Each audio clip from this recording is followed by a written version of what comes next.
আসন্ন railway group D পরীক্ষার কথা মাথায় রেখে আজ আমরা অঙ্কের একটি প্র্যাকটিস সেট আলোচনা করব। চলো আজকের সেশন শুরু করা যাক। 2 অঙ্কের একটি সংখ্যার অঙ্কদ্বয় পরস্পর স্থান পরিবর্তন করে যে নতুন সংখ্যা তৈরি হয় তা মূল সংখ্যার থেকে 63 বেশি। মনে করো মূল সংখ্যার একক স্থানের অঙ্ক x, তাহলে x এর সম্ভাব্য মানগুলি নির্ণয় করো। কি বলেছে? একটা 2 অঙ্কের সংখ্যা আছে, আমি সংখ্যাটাকে ধরলাম 10y প্লাস x, এটা মূল সংখ্যা।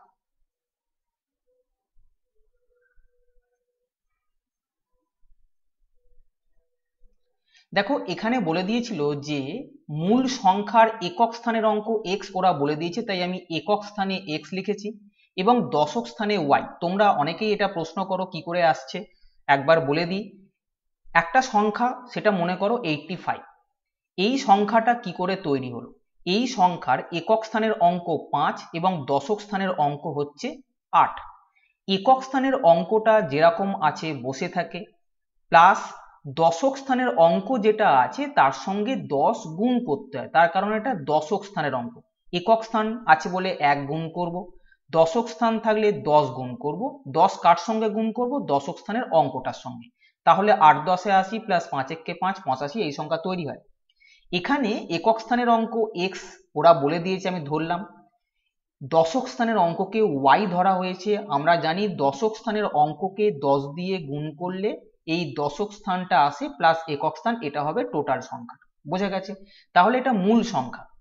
এবারে বলেছে এই মূল সংখ্যার অঙ্কদ্বয়ে পরস্পর স্থান পরিবর্তন করে যে নতুন সংখ্যা তৈরি হয়, অর্থাৎ একক স্থান দশক স্থানের কাছে যাবে এবং দশক স্থানের অঙ্কটা একক স্থানের কাছে যদি চলে আসে তাহলে নতুন সংখ্যাটা হবে 10x প্লাস ওয়াই। দেখতে পাচ্ছ শুধুমাত্র অঙ্কগুলো স্থান পরিবর্তন করেছে, x y এর কাছে গেছে এবং y x এর কাছে চলে এসছে।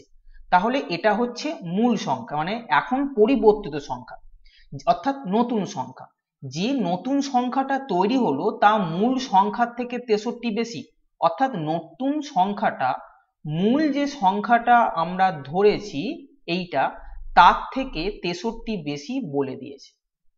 বলেছে x এর সম্ভাব্য মানগুলো নির্ণয় করো। আমি এখানে মনে করছি x y এর তুলনায় বড়।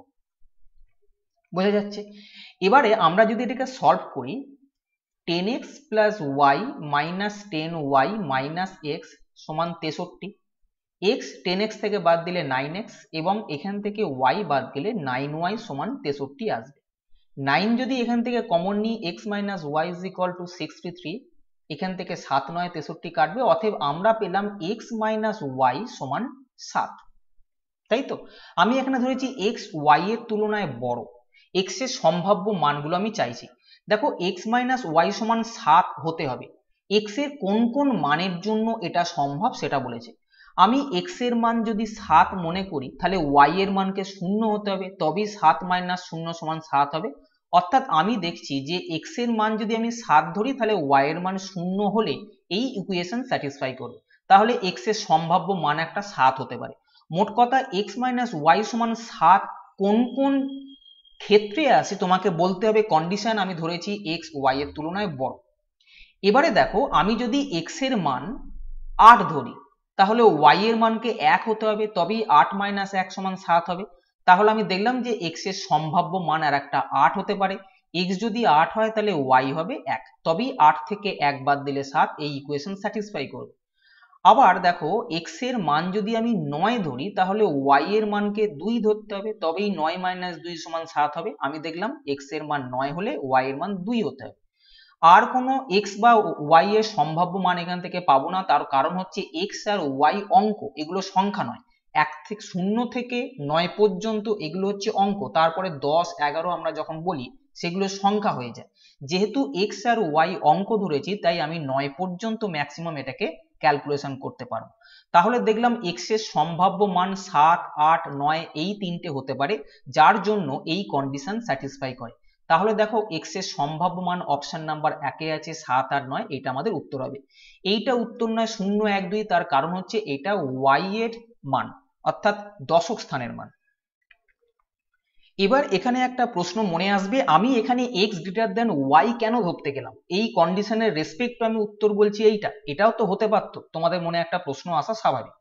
আমি কেন x গ্রেটার দেন ওয়াই ধরলাম, তার কারণ হচ্ছে এইটা, যেখানে বলেছিল যে দুই অঙ্কের সংখ্যাদ্বয় পরস্পর অঙ্কদ্বয় পরস্পর স্থান পরিবর্তন করলে যে নতুন সংখ্যাটা তৈরি হবে তা মূল সংখ্যার থেকে বেশি। মূল সংখ্যার থেকে যেটা তৈরি হয়েছে সেটা বেশি তখনই হবে যদি একক স্থানের অঙ্কটা দশক স্থানের অঙ্কের তুলনায় বড় হয়। একটা উদাহরণ নাও, যেমন মনে করো আমি যদি এই মূল সংখ্যায় x এর ভ্যালুকে 2 ধরি, y এর ভ্যালুকে 1 ধরতাম, তাহলে যা খুশি, আমি বলছি x y এর তুলনায় বড় হবে, অর্থাৎ x এর মান যদি 2 ধরি y এর মান তার তুলনায় কম হবে। আমি যদি x এর মান 2 ধরি y এর মান 1 ধরি, তাহলে সংখ্যাটা হবে 10 একে 10 প্লাস 2 সমান 12। এবার যদি এরা স্থান পরিবর্তন করে, অর্থাৎ এইটা এইখানে 2 চলে যাবে আর একটা এইখানে আসবে, তখন সংখ্যাটা হবে 10 দুগুণে 20 প্লাস 1 21। তাহলে দেখো এখন মূল সংখ্যা যেটা হবে সেটা কিন্তু আগের সংখ্যার তুলনায় বড় হবে। তাহলে যে সংখ্যাটা তৈরি হলো সেই সংখ্যাটা যদি মূল সংখ্যার তুলনায় বড় হতে হয়, তাহলে অবশ্যই একক স্থানের অঙ্কটাকে দশক স্থানের অঙ্কের তুলনায় বড় হতে হবে। যেহেতু কন্ডিশনে এইটা দেওয়া ছিল, তাই আমি একক স্থানের অঙ্কটা দশক স্থানের অঙ্কের তুলনায় বড় ধরে নিয়েছিলাম। বোঝা গেছে? এবিসিডি আয়তক্ষেত্রের এবি ও বিসি বাহুর অনুপাত 3:2। যদি এবি বাহুর মধ্যবিন্দু পি হয় তবে সাইন সিপিবি অ্যাঙ্গেলের মান কত? দেখো এখানে এবিসিডি একটা আয়তক্ষেত্র দিয়েছে, এ বি সি ডি আঁকাটা এমন করে আঁকতে হবে, ওরা বলেছে যে এবি ও বিসি বাহুর অনুপাত 3:2, অর্থাৎ এটা যদি 3 হয়, এবি আর বিসি বাহুর অনুপাত 3:2। এবি বাহু যদি 3 হয় তাহলে বিসি বাহু 2 হবে। যদি এবি বাহুর মধ্যবিন্দু পি, এই এবি বাহুর মধ্যবিন্দু পি ওরা বলে দিয়েছে, তবে সাইন সিপিবি সিপিবি অ্যাঙ্গেল আনতে গেলে আমাকে এটা সি এর সঙ্গে পি যোগ করতে হবে। এই যে অ্যাঙ্গেলটা সিপিবি এর সাইনের মান কত চেয়েছে। দেখো এই অ্যাঙ্গেলটার সাইনের মান মানে কি, এই অ্যাঙ্গেলটার রেসপেক্টে এইটা হবে লম্ব, আর এই অ্যাঙ্গেলটার রেসপেক্টে এইটা হবে ভূমি এবং এটা হবে অতিভুজ, তাই তো? তাহলে সাইন সিপিবি বলতে কি বোঝানো হবে? আমরা জানি সাইন যে কোনো একটা অ্যাঙ্গেল, যেমন এখানে সিপিবি দিয়েছে, কোনো একটা অ্যাঙ্গেলের রেসপেক্টে সাইন মানে হচ্ছে লম্ব বাই অতিভুজ, লম্ব বাই অতিভুজ। তার মানে আমাকে যদি সাইন সিপিবির ভ্যালু বার করতে বলা হয়, তাহলে আমাকে এই লম্বের মান আর অতিভুজের মানটা দরকার। এই হচ্ছে কনসেপ্ট, যে আমাকে সাইন সিপিবি বার করতে বলেছে মানে লম্ব বাই অতিভুজের মানটা আমাকে বার করতে হবে। তাহলে আমার টার্গেট থাকবে লম্বের মান বার করো, অতিভুজের মানটা বার করো। এবারে দেখো এবি আর বিসি এটা রেশিও দিয়েছে 3:2, অর্থাৎ এটা বিসি এটা যদি 2 হয়, এবি এই টোটালটা হবে 3, তাই তো? দেখো এখানে পি বিন্দুটা মধ্যবিন্দু দিয়েছে, আমার কি টার্গেট? লম্বটা আনতে হবে আর এখান থেকে অতিভুজ আনতে হবে। লম্ব আর অতিভুজ আমাকে যদি আনতে হয়, তাহলে আমি ভূমি যদি পাই তাহলে লম্ব স্কয়ার প্লাস ভূমি স্কয়ার সমান অতিভুজের স্কয়ার সূত্র ফেলতে পারি। এটা হতে পারে, আমি লম্বে 2 দেখতে পাচ্ছি, ভূমির মান জানি না, কিন্তু অতিভুজের মান বার করতে হবে। তাহলে আমার টার্গেট হবে, যদি আমি ভূমির মান কোনোভাবে বার করতে পারি, তাহলে লম্ব স্কয়ার প্লাস ভূমি স্কয়ার সমান অতিভুজের স্কয়ার সূত্রে ফেলে অতিভুজের মান পেয়ে যাব। যাই অতিভুজের মান পেয়ে যাব, তখন লম্ব বাই অতিভুজ আমার উত্তর আসবে, যেটা আমি এখানে বলেছি। এবারে ভূমিটা দেখো আমি দেখতে পাচ্ছি যে টোটালটা যদি 3 হয়, তাহলে এইটা যেহেতু মধ্যবিন্দু, তাহলে ভূমি হবে 3/2, টোটালটার অর্ধেক হবে এইটা, তার কারণ পিটা হচ্ছে মধ্যবিন্দু। কিন্তু 3 এর অর্ধেক করলে 3/2 হয়, আমার ক্যালকুলেশনে অসুবিধা হবে। তাই এই যে রেশিওটা আছে 3:2, এটাকে আমি দুই দিকেই যদি 2 দিয়ে গুণ করি, তাহলে এটা আসবে 6, এটা আসবে 4। কেন এটা করা হলো আমি বলছি। দেখো আমি যদি এইটাকে 6 অর্থাৎ টোটালটাকে 6 মনে করি, তাহলে লম্ব বা বিসির মান হবে 4। এটা রেশিও ছিল 6:4, আমি মনে করছি 6x আর 4x, অর্থাৎ এই টোটালটা যদি 6x হয় তাহলে লম্বের মান হবে 4x। এটার সুবিধে কি হলো, এবি বাহুটা যদি টোটাল 6x হয়, তাহলে এই বিপি এই যেটা আছে, এটা তো পি বিন্দু যেহেতু মধ্যবিন্দু, তাহলে এইটা হবে টোটালটার অর্ধেক, অর্থাৎ বিপির মান হবে 6x এর অর্ধেক 3x। বোঝা গেছে? টোটালটা 6x হলে এটা মধ্যবিন্দু, তাই এটা হবে 3x, 6x এর হাফ। এবার দেখো লম্বের মান পেলাম, ভূমির মান পেলাম, অতিভুজের মান আমি বার করতে পারবো, লম্ব স্কয়ার প্লাস ভূমি স্কয়ার সমান অতিভুজের স্কয়ার। আমরা জানি 3, 4, 5 ট্রিপলেট তৈরি করে, অর্থাৎ 3 square plus 4 square is equal two 5 square হয়। যে তিনটে সংখ্যা এই সূত্র মেনে চলে, অর্থাৎ লম্ব স্কয়ার প্লাস ভূমি স্কয়ার সমান অতিভুজের স্কয়ার সূত্র মেনে চলে, সেই তিনটে সংখ্যাকে বলা হয় ট্রিপলেট। তাহলে 3, 4, 5 ট্রিপলেট হয়। তোমরা দেখে নাও 3 স্কয়ার প্লাস 4 স্কয়ার সমান 5 স্কয়ার হয়। তাহলে এটা যদি 3 হয়, এটা যদি 4 হয়, তাহলে অতিভুজটা অবশ্যই 5 হবে। যেহেতু এদের গায়ে x ছিল, আমি এখানে x বসিয়ে দেবো। তাহলে অতিভুজের মান আমি পেলাম 5x।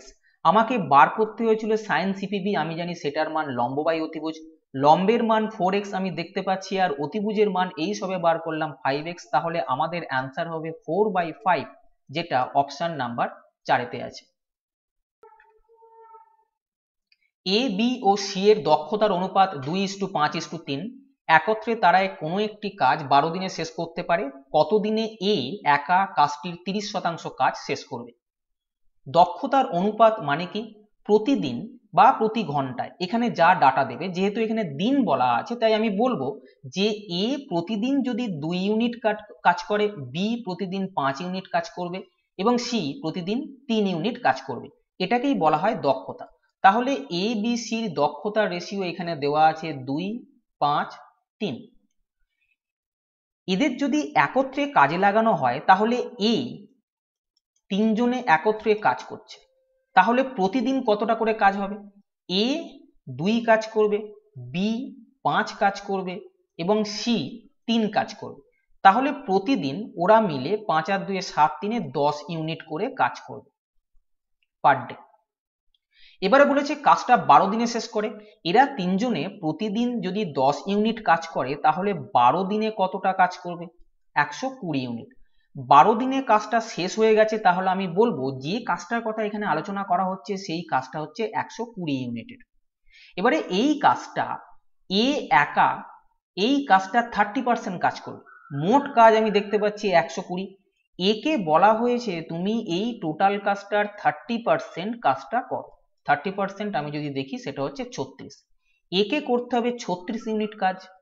এ প্রতিদিন 2 ইউনিট করে কাজ করে, যেহেতু এর দক্ষতা 2 প্রথমেই দেওয়া ছিল। 36 ইউনিট কাজ একে করতে হবে। এ প্রতিদিন যদি 2 করে কাজ করে, তাহলে এর সময় লাগবে 18 দিন, যেটা অপশন নাম্বার 4-এতে আছে। যদি কোনো একটি বৃত্তের ক্ষেত্রফল এ, ব্যাসার্ধ আর ও পরিধি সি হয়, তবে কোনটা সত্যি? দেখো, বৃত্তের ক্ষেত্রফল দেওয়া আছে এ। আমরা জানি বৃত্তের ক্ষেত্রফলের সূত্র পাই আর স্কোয়ার, যেখানে আর হচ্ছে বৃত্তের ব্যাসার্ধ এখানে বলা আছে।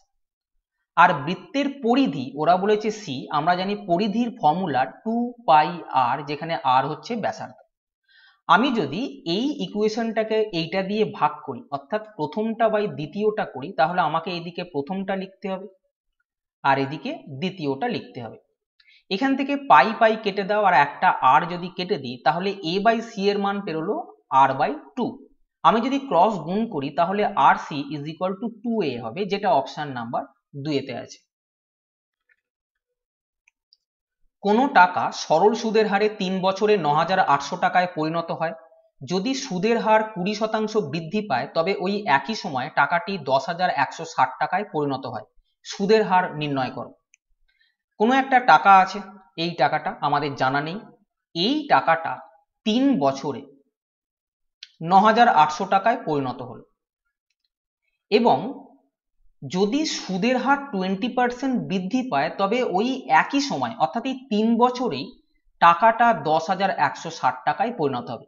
এই টাকাটা 3 বছরেই 10,160 টাকায় পরিণত হবে যদি সুদের হার 20% বৃদ্ধি পায়। 20% এর ফ্র্যাকশন ভ্যালু কত? 20/100। এটাকে কাটলে আসবে 1/5, তাই তো? দেখো, বলেছে সুদের হার 20% বৃদ্ধি পাবে, আমি বলছি সুদের হার 1/5 বৃদ্ধি পাবে। মানে এই জায়গায় এই 3 বছরে যদি সুদের হার 5 থাকে, তাহলে পরবর্তী বছরগুলোতে 1 বৃদ্ধি পাবে, অর্থাৎ 6 হয়ে যাবে। সরি 3 বছরই আছে, 3 বছরই টাকাটা কি হবে 10,160 টাকা হবে। ইন্টারেস্টটা বলছে 20% যদি বাড়ে তবে এইটা হবে, অর্থাৎ ইন্টারেস্ট আগে যদি 5 থাকতো এখন ইন্টারেস্ট পাওয়া যাবে 6। যেহেতু 20% বেড়েছে 20% এর ফ্র্যাকশন ভ্যালু বার করেছি, 5 ইন্টারেস্ট থাকলে এখন 1 ইন্টারেস্ট বেশি পাবো, অর্থাৎ এখন পাবো 6 ইউনিট। আমি দেখছি ইন্টারেস্ট কতটা বৃদ্ধি পেল, 5 থেকে 6 হয়েছে, মানে ইন্টারেস্ট 1 ইউনিট বৃদ্ধি পেয়েছে। কিন্তু আমি দেখছি টাকায় ইন্টারেস্টটা কত বেড়েছে, আগে 9,800 টাকা পাওয়া যাচ্ছিল 3 বছরে, এখন 10,160 টাকা পাওয়া যাচ্ছে। তাহলে আমি বলতে পারি যে 360 টাকা 1 বছরে বেড়েছে। তোমরা জানো সিম্পল ইন্টারেস্টের ক্ষেত্রে প্রতি বছর যেটা বেড়ে যায় সেটা কিন্তু ইন্টারেস্টই বাড়ে। আমি তাহলে দেখলাম যে 1 ইউনিট যে ইন্টারেস্ট আমি দেখছি বেড়েছে সেটার মান হচ্ছে 360।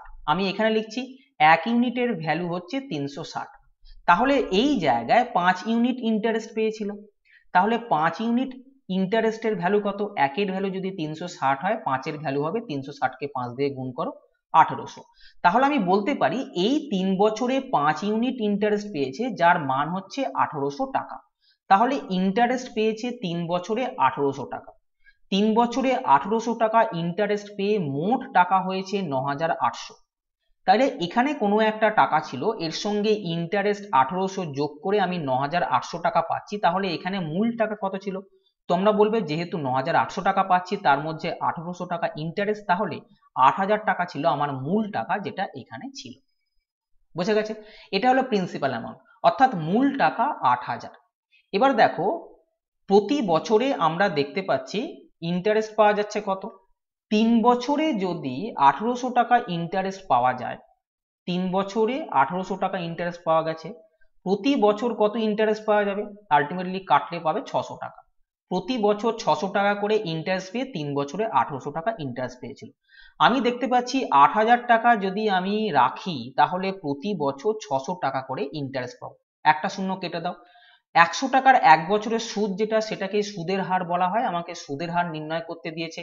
আমি দেখলাম 8,000 টাকার 1 বছরের সুদ 600 টাকা, 1 বছরের খেয়াল রেখো এসছে, শূন্য কেটে দাও, এটাকে যদি 8 দিয়ে ভাগ করো এটা 100 টাকার 1 বছর বেরোবে, এটাকে 8 দিয়ে ভাগ করলাম মানে এটাকেও 8 দিয়ে ভাগ করব, অর্থাৎ আমার উত্তর হবে 60/8 টাকা। আমি যদি 4 দিয়ে কাটি তাহলে এটা 15/2 অর্থাৎ 7.5 আসবে।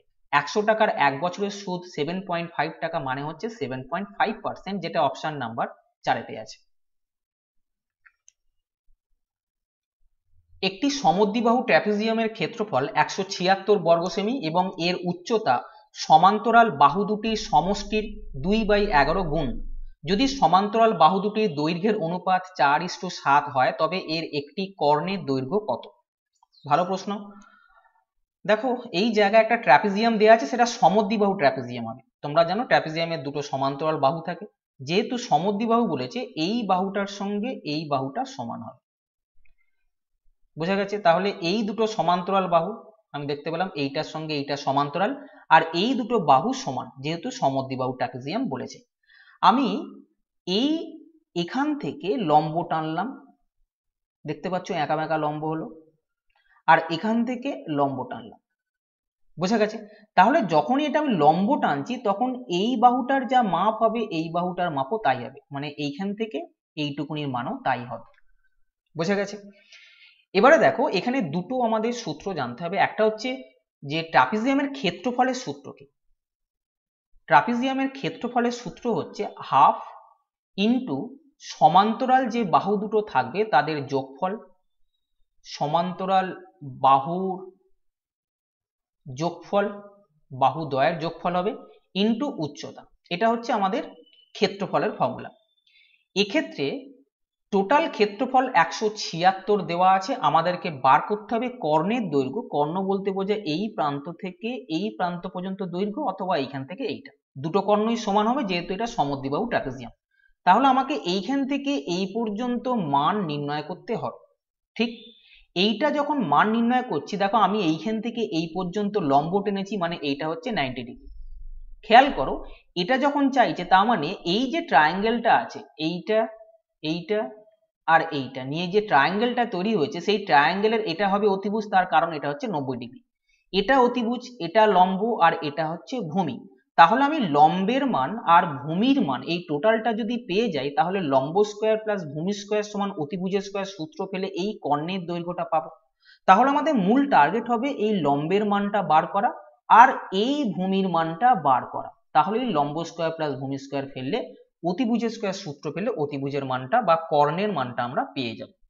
কি কি ডাটা দিয়েছে, এখানে যে বাহুগুলো আছে ট্রাপিজিয়ামে তাদের দৈর্ঘ্যের অনুপাত 4:7, অর্থাৎ এই ছোট বাহুটার দৈর্ঘ্য যদি 4 হয় এই বড় বাহুটার দৈর্ঘ্য হবে 7, রেশিও 4:7 দিয়েছে। এবারে দেখো আমি রেশিওটাকে একটু পাল্টাচ্ছি ক্যালকুলেশনের সুবিধের জন্য।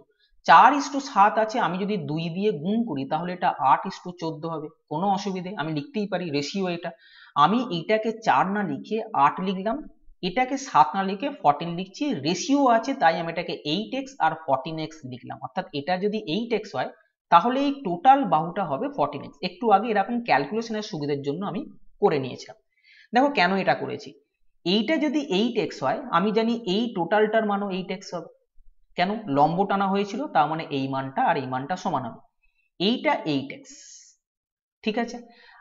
আমি এইটা 8x জানি, আমার এইখান থেকে এইটুকুনি মান যদি বার করতে পারি তাহলে 8x প্লাস এই মানটা বার করলে আমি টোটাল ভূমির মানটা পাবো। তাহলে আমার টার্গেট হচ্ছে এই যে ছোট জায়গাটা আছে এই এর ডিস্টেন্সটা বার করতে।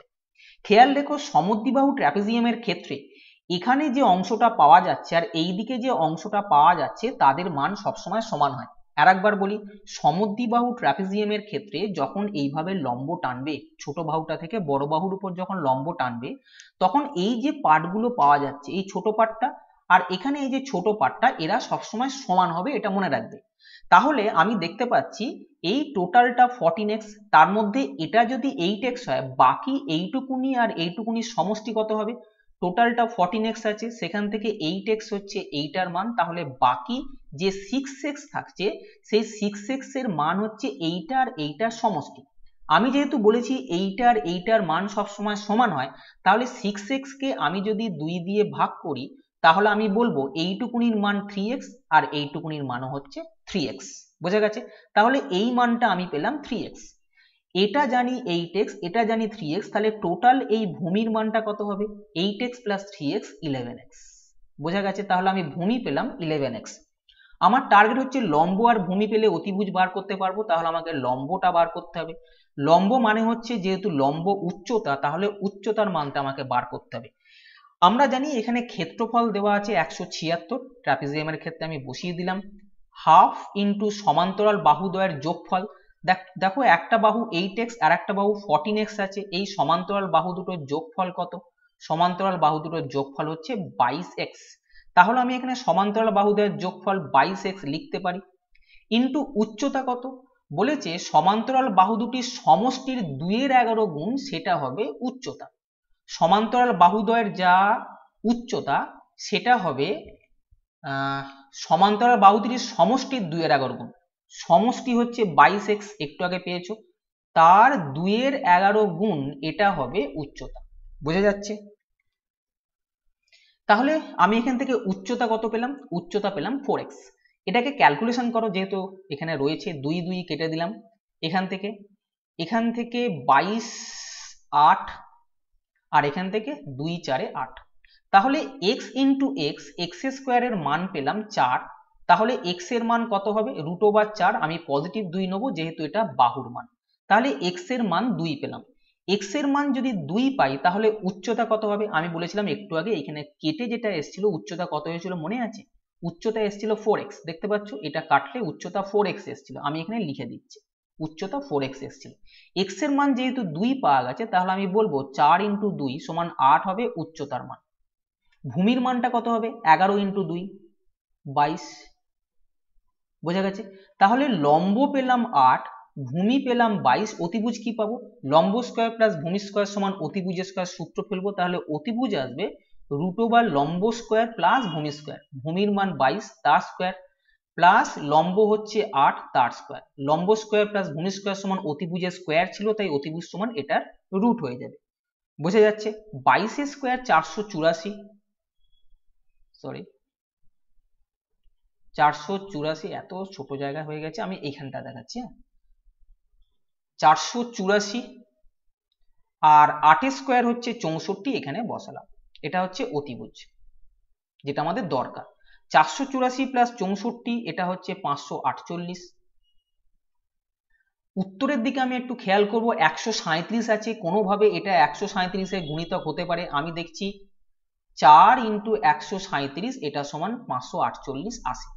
এবার 4 রুট 2 হয় আর 137 রুট হয় না, তাই এখানে রেখে দিলাম। তাহলে আমাদের উত্তর হবে 2 রুট 137, যেটা অপশন নাম্বার, সরি এটা না, এটা অপশন নাম্বার 3-এতে আছে। বাৎসরিক কত শতাংশ চক্রবৃদ্ধি সুদের হারে 40,000 টাকা 2 বছরে 44,100 টাকায় পরিণত হবে? দেখো, চক্রবৃদ্ধি সুদের যে চ্যাপ্টারটা আমি করিয়েছি সেখানে বলা হয়েছিল যে 2 বছর বলেছে মানে আমি দুটো ব্লক করব, এই একটা আর এই একটা। এই ব্লকের সিধে যে সংখ্যাগুলো বসাবো প্রতিটা ব্লকে সেটাকে বলা হবে সিম্পল ইন্টারেস্ট। আর এই রো বরাবর যে সংখ্যাগুলো বসাবো সেগুলোকে বলা হবে difference between CI and SI, অর্থাৎ কম্পাউন্ড ইন্টারেস্ট এবং সিম্পল ইন্টারেস্টের পার্থক্য এই রো বরাবর বসাবো। আর এই টোটাল বাক্সের মধ্যে যে সংখ্যাগুলো বসবে তাদের যোগফলকে আমি বলবো কম্পাউন্ড ইন্টারেস্ট। খেয়াল রেখো, প্রথম বছরের শেষে কম্পাউন্ড ইন্টারেস্ট আর সিম্পল ইন্টারেস্টের ডিফারেন্স শূন্য থাকে, অর্থাৎ যে টাকাটা কম্পাউন্ড ইন্টারেস্ট হয় সেই টাকাটাই সিম্পল ইন্টারেস্ট হয় বলে কম্পাউন্ড ইন্টারেস্ট আর সিম্পল ইন্টারেস্টের ডিফারেন্স শূন্য হয়। তাই এই জায়গায় যে রো বরাবর আমি বলেছি এইটা হচ্ছে কম্পাউন্ড ইন্টারেস্ট আর সিম্পল ইন্টারেস্টের ডিফারেন্সের রো, এই জায়গায় সবসময় শূন্য বসবে যদি এক বছরের শেষে কম্পাউন্ড ইন্টারেস্ট আর সিম্পল ইন্টারেস্টের ডিফারেন্স বার করতে চাও। এবারে দেখো, মূল টাকা ছিল 40,000 টাকা, 2 বছরের ব্যাপার, দুটো ব্লক আছে, উত্তর দিয়েছে কত রেট অফ ইন্টারেস্ট হবে, আমি যে কোনো একটাকে অ্যান্সার ধরে এগোবো। দেখো, আমি যদি এইটাকে অ্যান্সার মনে করতাম, কেন বুঝতে পারবে, 40,000 টাকা আমি দেখলাম রেট অফ ইন্টারেস্ট 5% আমি যদি ধরি, অর্থাৎ প্রতি বছর আমি 5% করে ইন্টারেস্ট পাচ্ছি, অর্থাৎ কিনা আমি 2,000 টাকা করে যদি ইন্টারেস্ট পাই, তাহলে আমি বলবো প্রথম বছরে সিম্পল ইন্টারেস্ট 2,000 টাকা পাবো, দ্বিতীয় বছরে সিম্পল ইন্টারেস্ট 2,000 টাকা পাবো। তার কারণ প্রতি বছর সিম্পল ইন্টারেস্ট সমান থাকে। যেহেতু এই রো বরাবর সিম্পল ইন্টারেস্ট লিখি আমরা, তাই এখানে 2,000 টাকা লিখলে এখানেও 2,000 লিখবো, পরবর্তী যদি আরো বছর বলতো সেখানেও আমরা 2,000 টাকা করে লিখবো। এবার এটা 0 হয়েছে, এখানে যে ফিগারটা আসবে সেটা হবে এর 5%, অর্থাৎ যে 5% আমি ধরছি এই টাকার ইন্টারেস্ট আবার এই দ্বিতীয় বছরের এখানে পাওয়া যাবে।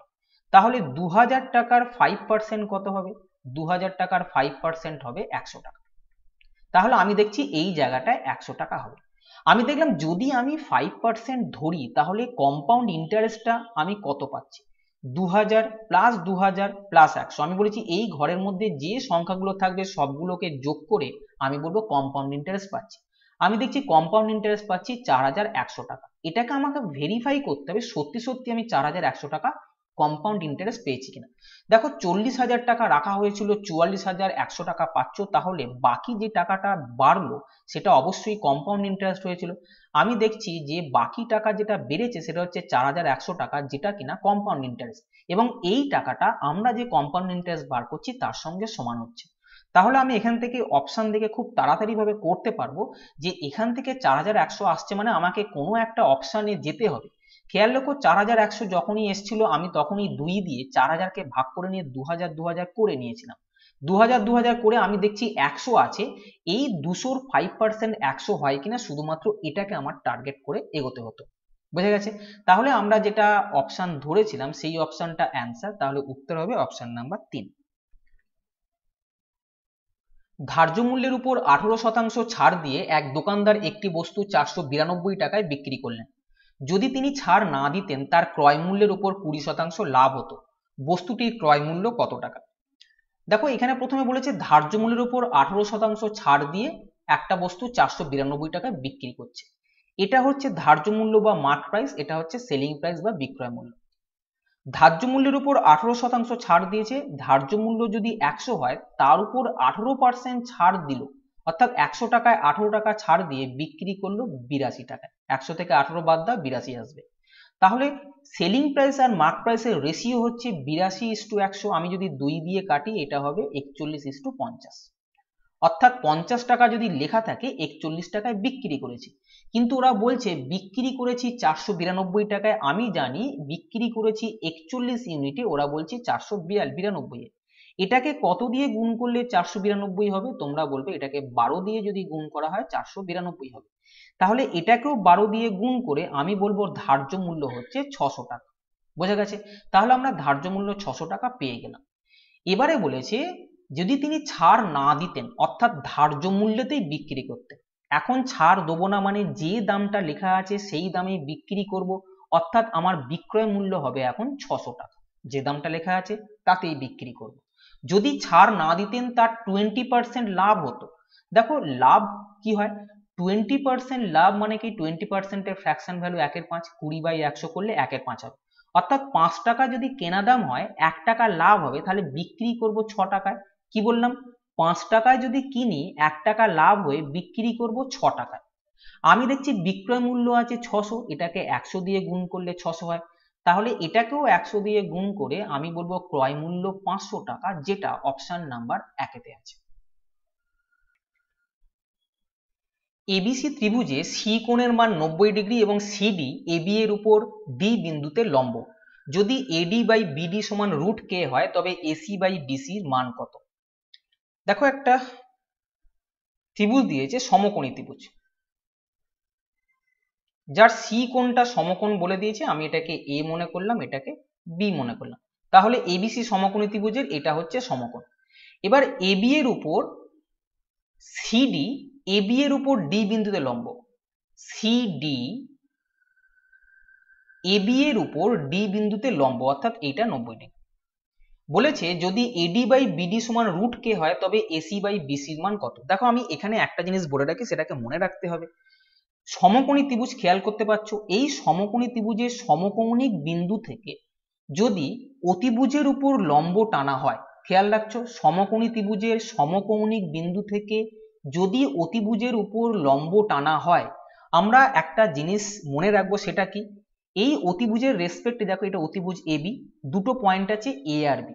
আমরা মনে রাখবো যে এই যখন লম্বটা আছে, এটা লম্ব এটা ভূমি, কি হয় এখানে দুটো ত্রিভুজ তৈরি হচ্ছে, দেখছো এইটা আর এই একটা ছোট ত্রিভুজ, এই একটা ছোট ত্রিভুজ আর এই একটা ছোট ত্রিভুজ তৈরি হয়। এই ছোট ত্রিভুজটা এই বড় ত্রিভুজের রেসপেক্টে সিমিলার হয়, অথবা এই ছোট ত্রিভুজটা বড় ত্রিভুজের রেসপেক্টে সিমিলার হয়। সিমিলারিটির সূত্র ফেলে আমরা যে তথ্যটা পাই সেটা আমি এখানে শুধুমাত্র লিখে দিচ্ছি তোমাদের সুবিধার জন্য। দেখো আমি যদি এই ছোট ট্রায়াঙ্গেলটার রেসপেক্টে বড় ট্রায়াঙ্গেলটাকে সিমিলার মনে করতাম, বড় ট্রায়াঙ্গেল মানে এসিবি, দেখতে পাচ্ছ এর সঙ্গে যদি আমি এই ছোট ট্রায়াঙ্গেল এসিবি করি, তাহলে এসিবির এই যে এ পয়েন্টটা আছে, দেখতে পাচ্ছ আমি কোনটা রেসপেক্টে করছি? এসিবি, এসিডি এই ট্রায়াঙ্গেলটার রেসপেক্টে। এই বাহুটা যেটা আছে এসি, তার স্কোয়ার সমান, আমি কোথায় এসছি? আমি অতিভুজের রেসপেক্টে সবসময় কাজ করব, এডি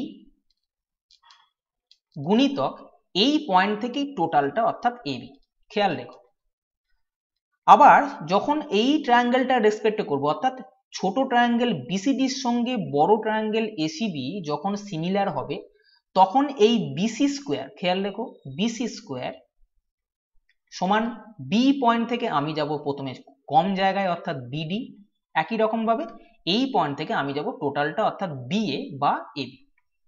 বোঝা যাচ্ছে?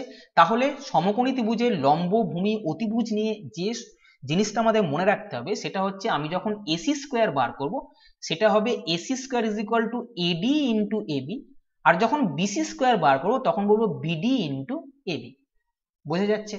কন্ডিশন কি? সমকোণী ত্রিভুজের সমকৌণিক বিন্দু থেকে অতিভুজের ওপর লম্ব টানতে হবে, তবেই তুমি এটা বলতে পারবে। আমি যদি এইটাকে এটা দিয়ে ভাগ করি তাহলে পাবো AC square by BC square is equal to AD into AB by BD into AB। AB AB কেটে গেল, তাহলে AC স্কোয়ার BC স্কোয়ার সমান AD by BD পাচ্ছি। তাহলে AC by BC এটা সমান কি পাবো? √Over AD by BD। এবার দেখো AD বাই বিডির মান দেওয়া আছে √k, AC বাই বিসির মান চেয়েছে, অর্থাৎ এটার মান চেয়েছে, এটার মান দেওয়া আছে। আমি দেখছি AD বাই বিডির মান √k দেওয়া আছে, তাই এখানে √k বসিয়ে দিলাম। এটা কি করে ক্যালকুলেশন করব? তোমরা জানো এটা মানে হচ্ছে এখানে সবসময় 2 থাকে, এটা মানে এখানে 2 থাকবে, তাহলে 2 দুগুণে 4, আমি তাহলে এইটাকে বলবো এইটা থাকবে আর এখানে 4 লিখে দেবো সুবিধের জন্য। নাহলে k to the power half, এটা to the power half, k to the power 1/4, ওটা মনে রেখে লাভ নেই। যখন এরকম রুট থাকবে জানবে এখানে সবসময় 2 আছে, এখানেও 2 আছে, আবার এখানেও রুট আছে মানে এখানেও 2 আছে। সব রুটগুলোকে যখন তুলবো এইগুলোকে গুণ করে দাও, 2 দুগুণে 4 এখানে লিখে দাও, তাহলে আমাদের উত্তর হবে এইটা, যেটা অপশন নাম্বার 4-তে আছে। কোনো একটি বস্তুর ক্রয় মূল্যের 70% বিক্রয় মূল্যের 40%-এর সমান হলে লাভ বা ক্ষতির পরিমাণ কত? আমি ক্রয় মূল্যকে যদি সিপি মনে করি, বলেছে ক্রয় মূল্যের 70% আর বিক্রয় মূল্যকে যদি এসপি মনে করি, বিক্রয় মূল্যের 40%-এর সমান বলে দিয়েছে। পার্সেন্টেজের সঙ্গে পার্সেন্টেজ কেটে দাও, 0 0 কেটে দাও, তাহলে সিপি বাই এসপি এটার মান হচ্ছে 4/7, মানে ক্রয় মূল্য যদি 4 টাকা হয় বিক্রয় মূল্য 7 টাকা হবে। 4 টাকায় কিনে 7 টাকায় বিক্রি করলে লাভ হচ্ছে কত টাকা? 3 টাকা। তাহলে আমি বলবো যে 4 টাকায় কিনে আমার লাভ হয়েছে 3 টাকা। 4 টাকায় যদি 3 টাকা লাভ হয়, 100 টাকায় কত লাভ হবে?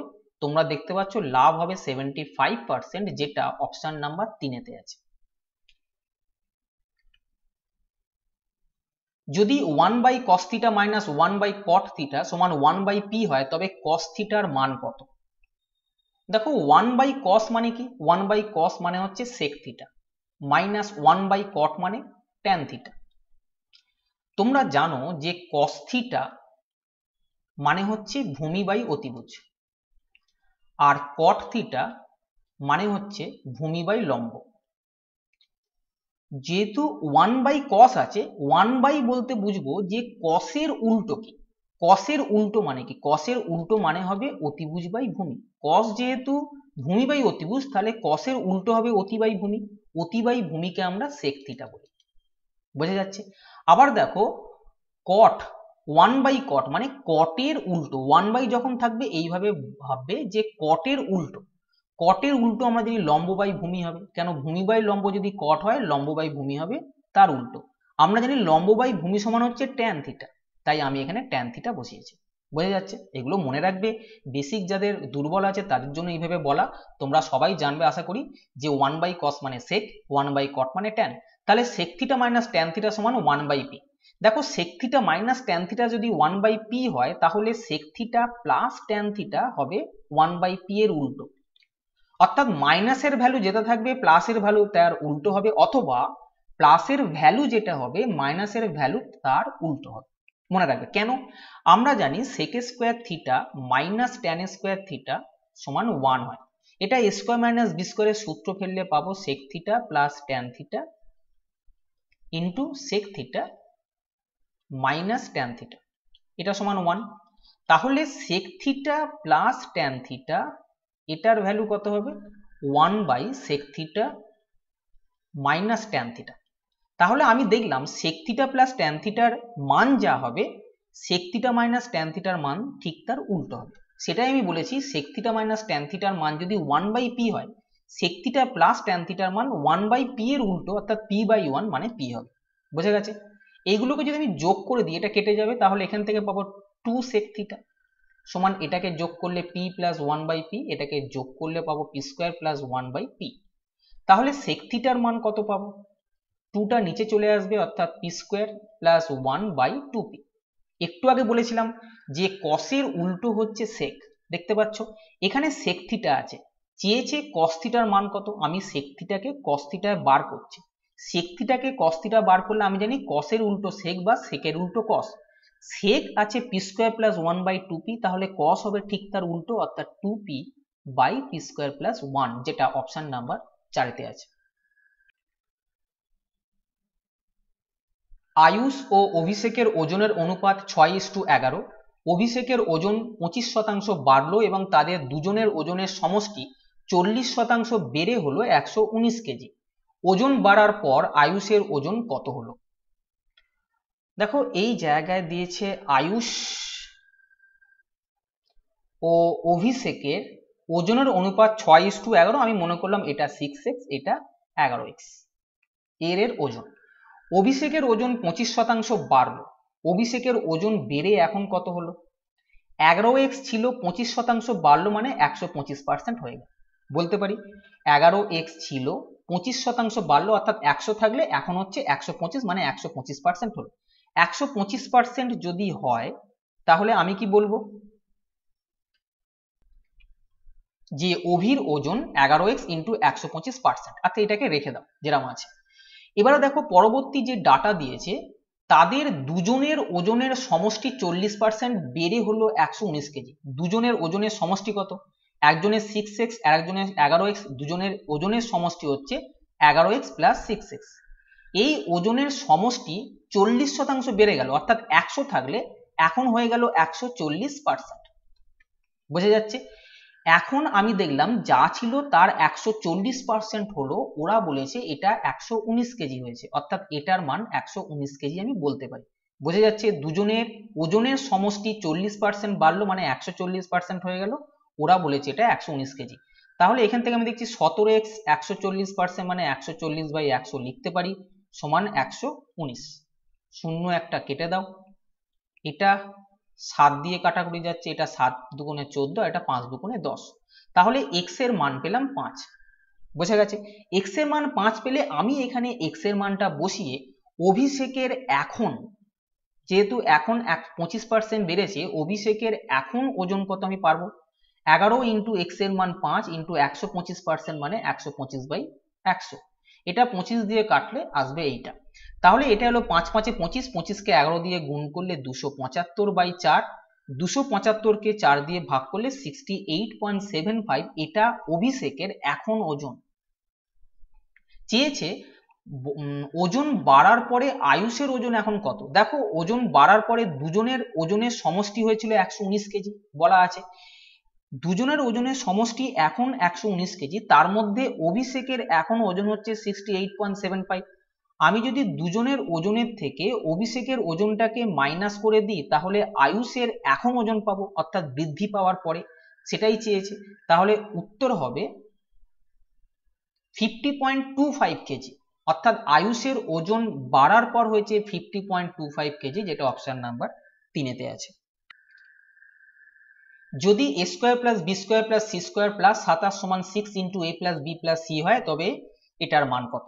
দেখো মান যদি মনে মনে ধরে নাও তাহলে ক্যালকুলেশনের সুবিধা হবে। আমি দুটো প্রসেস দেখো, আমি যদি পরীক্ষার সময় করতাম আমি দেখছি যে এই জায়গায় এ বি সির মান কি হলে বাম পক্ষ সমান ডান পক্ষ স্যাটিসফাই হতে পারে।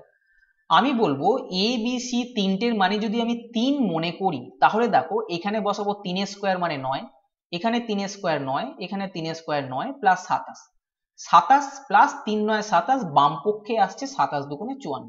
আমি দেখবো ডান পক্ষেতেও 54 আসবে কিনা এ বি সি এর মান 3 বসালে, 6 ইন্টু 3 প্লাস 3 প্লাস 3, তাহলে 3 3 6 3 9, 9 কে 6 দিয়ে গুণ করলে 54। দেখো বাম পক্ষ সমান ডান পক্ষ আসছে অর্থাৎ আমি যেটা ধরেছি a সমান b সমান c সমান 3 সেটা সত্যি। এই মানটা এবার এখানে যদি বসিয়ে দাও উত্তর আসবে।